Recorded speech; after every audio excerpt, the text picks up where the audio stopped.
Textile industry. Textile का मतलब होता है कपड़ा, और हमारे देश में कपड़ा उद्योग एक बहुत बड़ा उद्योग है। इसका हमारी अर्थव्यवस्था में एक बहुत बड़ा स्थान रखता है ये, क्योंकि बहुत ही बड़े पैमाने पर कपड़े का उत्पादन किया जाता है हमारे देश में। और कपड़े का पहले वीविंग किया जाता है, इसके बाद उसे फिनिश किया जाता है। और हमारे देश में कुल 25 फैक्ट्री हैं वीविंग की, और 4135 फैक्ट्री हैं हमारे देश में, इंडस्ट्रीज हैं कपड़े को फिनिश करने की। आप जो भी कपड़ा पहनते हो बच्चों, चाहे वो नायलॉन हो, चाहे सूती हो, चाहे कोई भी हो, रेशमी कपड़ा हो, सिंथेटिक हो, वूलन हो, नेट हो, ब्रॉकेट कपड़ा कोई भी हो, तो वो किसी ना किसी इंडस्ट्री में बनाया जाता है बहुत बड़े पैमाने पर। मतलब हमारे देश की क्वालिटी कपड़े की इतनी अच्छी है कि इसे इंटरनेशनल मार्केट में भी कॉम्पिटेटिव है, वो वहाँ भी उसका एक्सपोर्ट होता है और हमें फॉरेन एक्सचेंज की अर्निंग होती है। और अपने देश में तो इसकी डिमांड पूरी होती ही है, क्योंकि ये काफ़ी बड़ा प्रोडक्शन पर और काफ़ी सीरियसली काफ़ी मेहनत से बनाया जाता है हमारे देश में कपड़ा उत्पादन की। बहुत बड़ी डिमांड भी है और यहाँ बहुत बड़ा कंजप्शन भी है। और कंजप्शन तो मतलब textile industry occupies unique position in the Indian economy. Textile industry कपड़ा उद्योग हमारे देश में जो कार्य है, जो उसकी बहुत बड़ा यूनिक पोजीशन है, बहुत बड़ा ऊंचा स्थान रखता है हमारी इंडियन इकोनॉमी में, हमारी भारतीय अर्थव्यवस्था में बहुत काफ़ी ऊंचा स्थान है कपड़े का। Because it contributes significantly to industrial production, क्योंकि बहुत ही उत्तमता से ये अपनी मेहनत से कपड़ा का योगदान देता है इंडस्ट्री में, उद्योग के उत्पादन में बहुत सी मेहनत से अपना योगदान देता है ये कपड़ा उद्योग। एम्प्लॉयमेंट भी देता है, लोगों को रोजगार भी मिलता है इससे, और फॉरेन एक्सचेंज की अर्निंग भी होती है। अब कपड़ा उद्योग से कितने लोग और जुड़े हैं आप देखो, कपड़ा जब वीविंग होंगे तो उसमें भी लोगों की लेबर चाहिए, उसको फिनिश किया जाता है, उसको कपड़े को तैयार करने के बाद उस पर कितना काम किया जाता है, वो सिला जाता है, उसमें एम्ब्रॉयडरी होती है, बटन भी लगते हैं, सिलाई भी की जाती है, उसमें सबके लिए भी लेबर चाहिए। तो उससे और भी काफ़ी इंडस्ट्री को और भी बढ़ावा मिलता है, मतलब और भी काफ़ी काम ज़्यादा बढ़ता है और उससे और लेबर चाहिए होती है और रोजगार बनता है, जिससे लोगों की अर्थव्यवस्था में इसका योगदान ज़्यादा होता है। क्योंकि देश की अर्थव्यवस्था, किसी देश की अर्थव्यवस्था में बच्चों आप अगर आपको देखनी है तो आप भी देख सकते हो उस देश का स्तर कैसा है, उस देश में लोगों का जीवन स्तर कैसा है, उस लोगों की प्रति व्यक्ति आय कितनी है। जितना रोजगार ज़्यादा होगा उतने लोग ज़्यादा इंडिपेंडेंट होंगे और उस देश की अर्थव्यवस्था ऊंची होगी, लोगों का जीवन स्तर ऊंचा होगा। It is not only industry in the country, it is the only industry in the country which is self reliant and complete in the value chain from raw material to the highest value added product. Cotton textile, सूती कपड़ा उद्योग। अब पुराने ज़माने में क्या होता था कि सूती कपड़ा उद्योग पहले मशीनें होती थी, हथकरघे होते थे, जिसमें हाथ से कपड़ों को बनाया जाता था। बहुत टाइम लगता था बनाने में, ना मशीनें थी, टेक्नोलॉजी थी, ना इतनी कोई फैसिलिटी थी। लेकिन अब तो मशीनें हैं, तो मशीनों से सारा काम होता है, मतलब रॉ मटेरियल्स को वीविंग से लेकर बुनने तक का सिलने तक का सारा काम मशीनों से किया जाता है। In ancient India, cotton textiles were produced with hand spinning and handloom weaving techniques. पुराने ज़माने में क्या होता था, प्राचीन काल में जो सूती कपड़ा होता था उसको हाथ से ही स्पिनिंग किया जाता था, हाथ से ही हथकरघे से काम किया जाता था, और वीविंग का काम भी पुरानी तकनीक से किया जाता था। After the 18th century, power looms came into use. शक्ति के लूम्स मतलब बिजली के हथकरघे आ गए, जिससे बिजली की मशीनें आ गई, बिजली चलने वाली मशीनें जिस पर कपड़ा बनाया जाने लगा। इससे कपड़े की क्या होगा कि कपड़े की प्रोडक्शन ज़्यादा होगी। Our international industries suffered a setback during the colonial period because they could not compete with a mill-made frock cloth from England.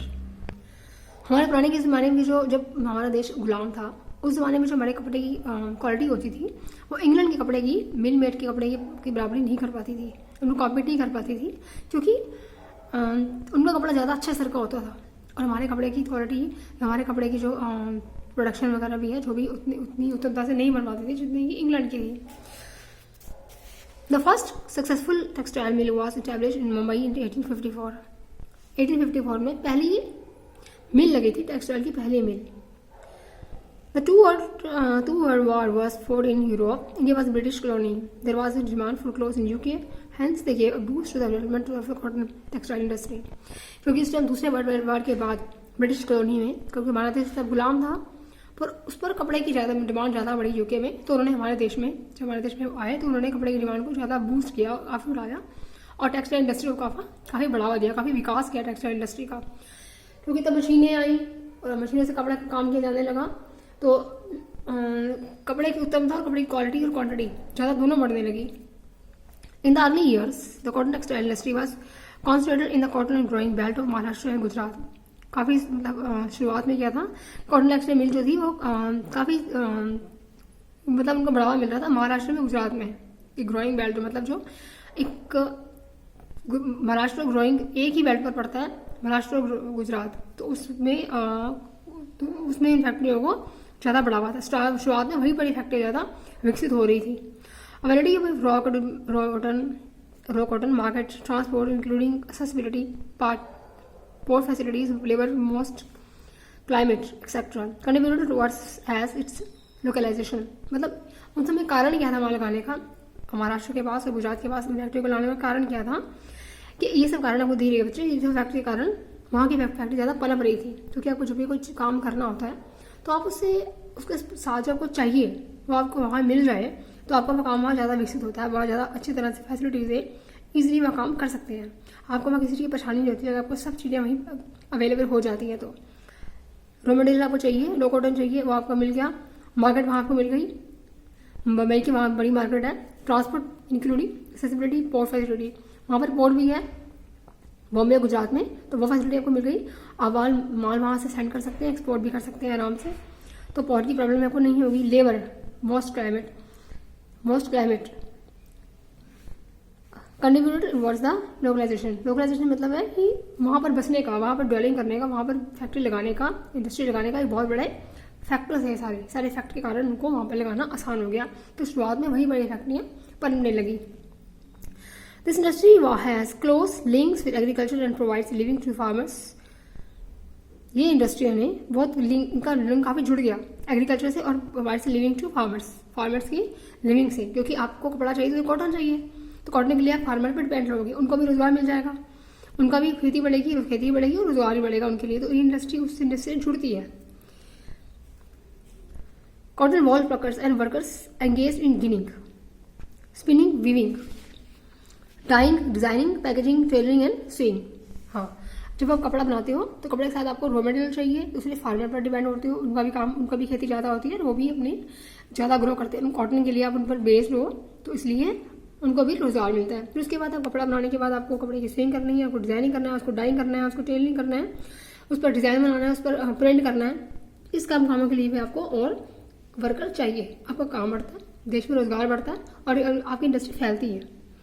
This industry by creating demand supported many other industries. इस industry के कारण और भी इंडस्ट्रियों की demand बढ़ने लगी. और काम करने के लिए आप कपड़ा बेच दोगे, आप कपड़ों को तैयार करने के लिए आपको और भी काम करने हैं.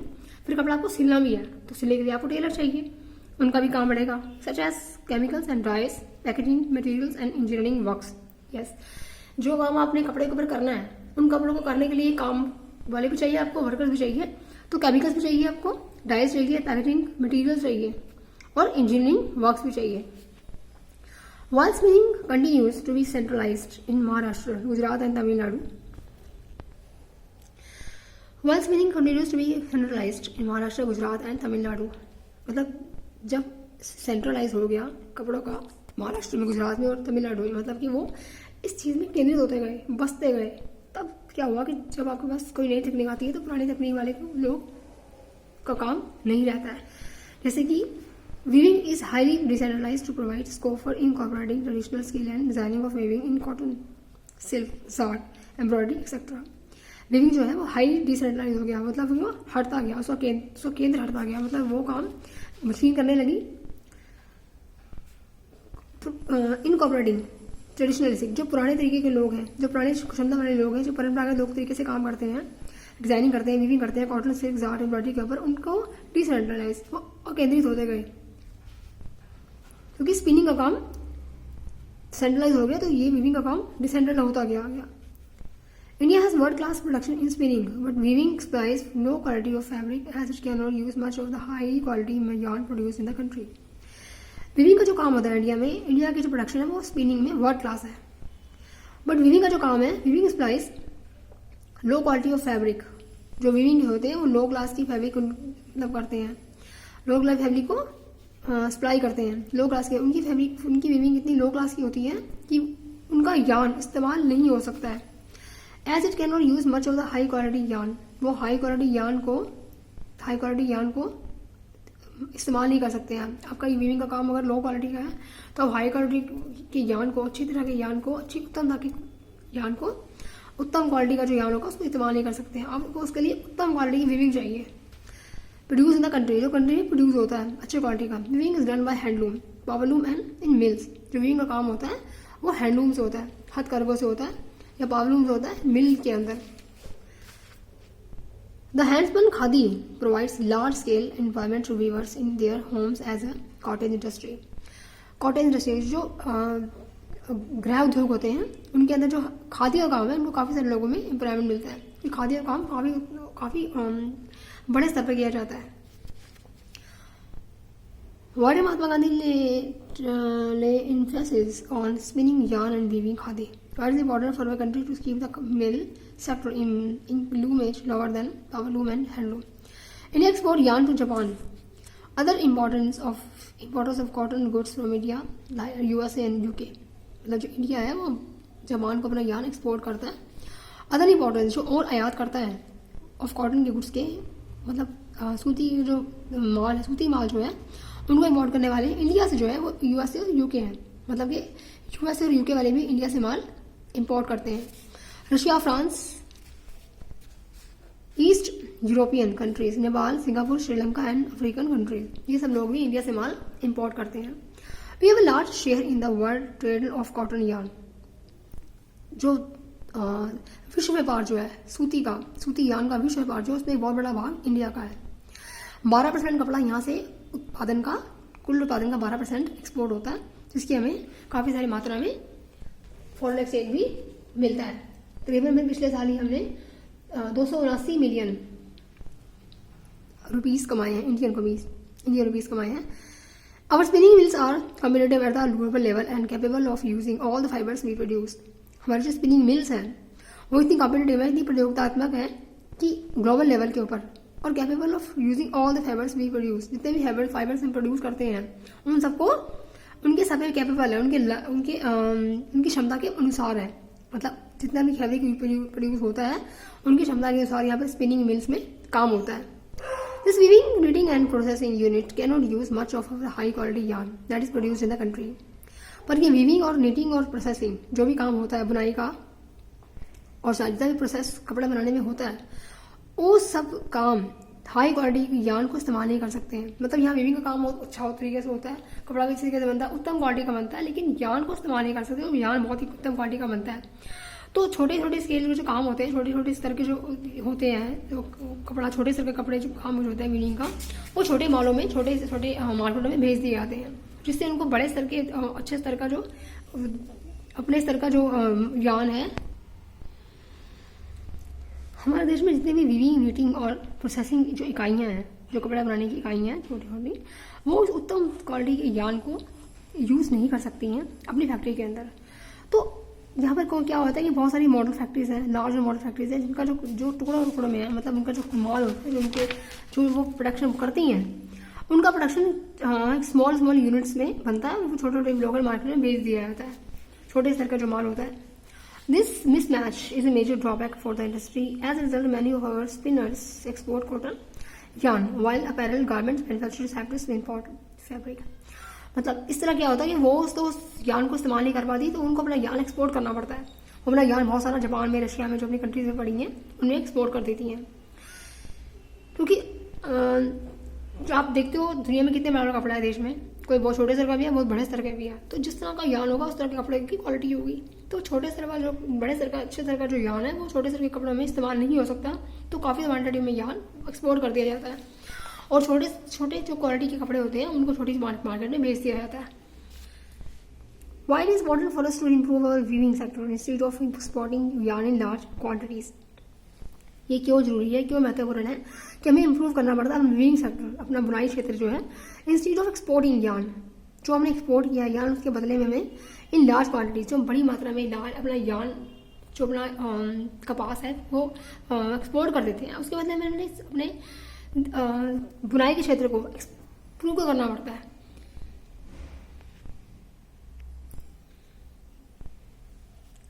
Although we have made significant increase in the production of good quality long staple cotton, the need to import is still felt.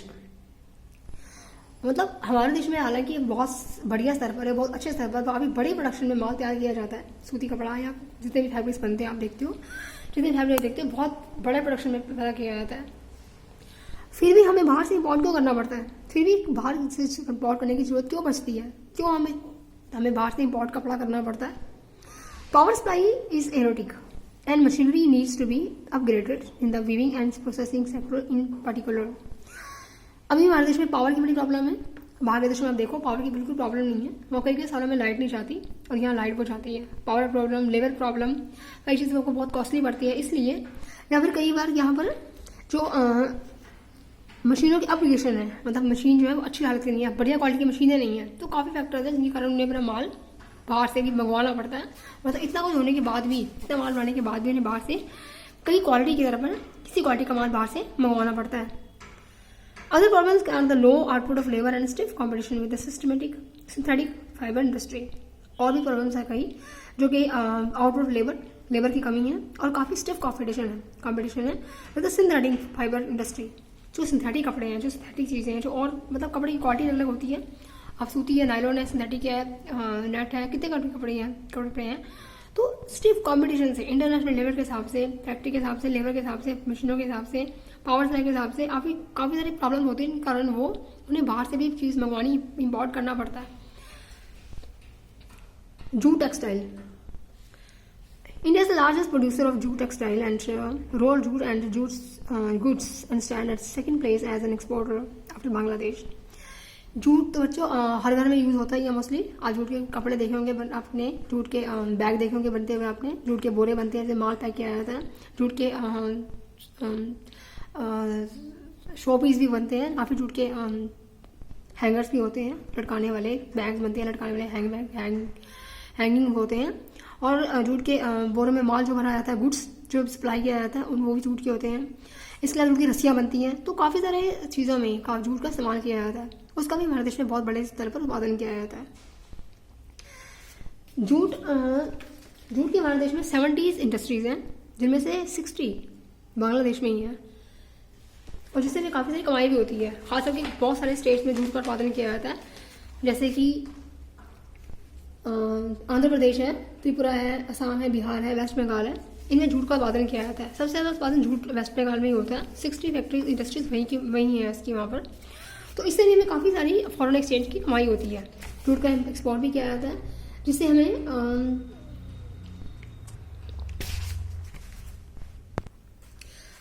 हमने जूट का उत्पादन 962,000 मीट्रिक टन का उत्पादन किया, जिसमें से काफ़ी सारा एक्सपोर्ट किया गया, जिससे हमें लास्ट ईयर 5 बिलियन की फॉरेन एक्सचेंज की कमाई हुई, और लास्ट ईयर 6 बिलियन की कमाई, 5 बिलियन हुई, और इस साल हमने 2020 में हमने 6 बिलियन कमाए फॉरेन एक्सचेंज जूट की कमाई से, जूट को एक्सपोर्ट करके। India is the largest producer of raw jute, एक बहुत बड़ा उत्पादक है, बहुत बड़े स्तर का उत्पादक है जूट का। एंड जूट के से जो गुड्स बनता है, जो जूट के सामान बनते हैं, and stand at second place as an exporter after Bangladesh. मतलब बांग्लादेश के बाद भारत का दूसरा स्थान है जूट को एक्सपोर्ट करने में। Most of the mills are located in West Bengal, mainly along the banks of the Hooghly river is in a narrow belt. एक टेढ़ी बेल्ट है, मतलब एक लंबा जो कोस्ट लाइन जा रही है, वहाँ पर वेस्ट बंगाल में इसकी 60 फैक्ट्रीज है, और क्योंकि हुगली रिवर के ऊपर है तो पानी वहाँ से आसानी से मिलता है उनको। The first jute mill was set up near Kolkata in 1855 at Rishra. After partition in 1947, the jute mills remained in India, but 3/4 of the jute producing area went to Bangladesh, while East Pakistan. पहली jute की factory लगी थी बच्चों 1855 में, sorry, लेकिन अब 1947 के बाद काफ़ी सारा 3/4 पार्ट जो हमारा पाकिस्तान में चला गया, जो बांग्लादेश में है, पाकिस्तान चला गया, और अब अभी वही 60 फैक्ट्रीज वही हैं। Factories responsible for their location in the Hooghly Basin are approximately of the jute production producing area.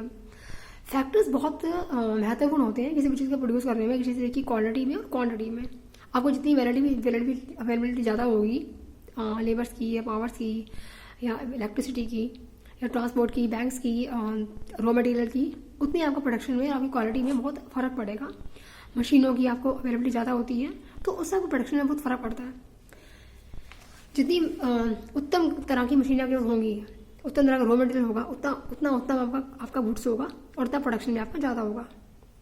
तो कई फैक्ट्रीज इसीलिए कई जगह लगाई जाती है ताकि वहाँ पे आपको सब चीज़ों की फैसिलिटीज़ आराम से ईजीली आपको मिल जाए।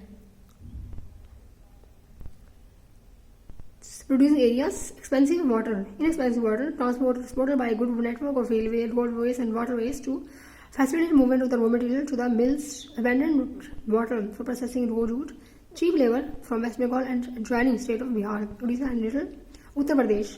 Kolkata as a large urban center provides banking, insurance and port facilities for export of good jobs. Yes. वहाँ पर आपको कौन सी फैसिलिटीज मिलती हैं? ट्रांसपोर्ट मिलता है, गुड नेटवर्क ऑफ रेलवे मिलता है, रेलवे आपको आसानी से वहाँ मिलता है।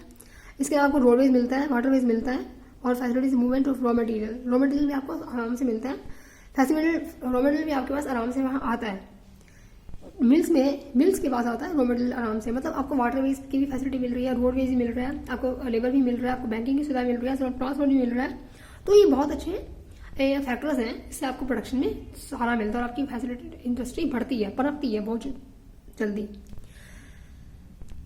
चीप लेबर मिलती है आपको, सस्ते दर पर आपको श्रम मिलता है वहाँ से, वेस्ट बंगाल से and adjoining state of Bihar, जो के साथ लगता है बिहार, वहाँ से मिलता है आपको, उड़ीसा से मिलता है, उत्तर प्रदेश से मिलता है। Kolkata as a large urban centre provides banking, insurance and port facility for export of jute goods. Jute goods को एक्सपोर्ट करने के लिए आपको कोलकाता में इंश्योरेंस, बैंकिंग और पोर्ट फैसिलिटीज मिलती है। तो इतनी फैसिलिटीज होकर आपके पास मिलती है आपको जूट इंडस्ट्री में, जिससे आपको प्रोडक्शन में इजाफा करने में मदद मिलती है। Challenges faced by the industry includes stiff competition in the international market from synthetic substitutes and from other competitions like Bangladesh, Brazil, Philippines, Egypt and Thailand. आपको चैलेंज भी काफ़ी स्वीकार होते हैं, स्वीकार है आपको इंडस्ट्री में, काफ़ी चैलेंजेस है। स्टिफ कॉम्पिटिशन में, इंटरनेशनल मार्केट में आपका माल बढ़िया होना चाहिए, आपका माल कॉम्पिटिटिव होना चाहिए, आपका माल दूसरों से बेहतर होना चाहिए, तभी वो डिमांड होगी इस माल की, तभी आप फॉरेन एक्सचेंज कमा पाएंगे, foreign currency. Synthetic substitute from other competitions, आपका कॉम्पिटिशन है बांग्लादेश से, ब्राजील से, फिलीपींस से, इजिप्ट से और थाईलैंड से। However, the internal demand has been on the increase due to the government policy of mandatory use of jute packaging. क्योंकि jute पे वहाँ भी माल पैकेज किया जाता है, माल पैक किया जाता है, जूट के बोरे बनते हैं, जूट के बैग्स बनते हैं।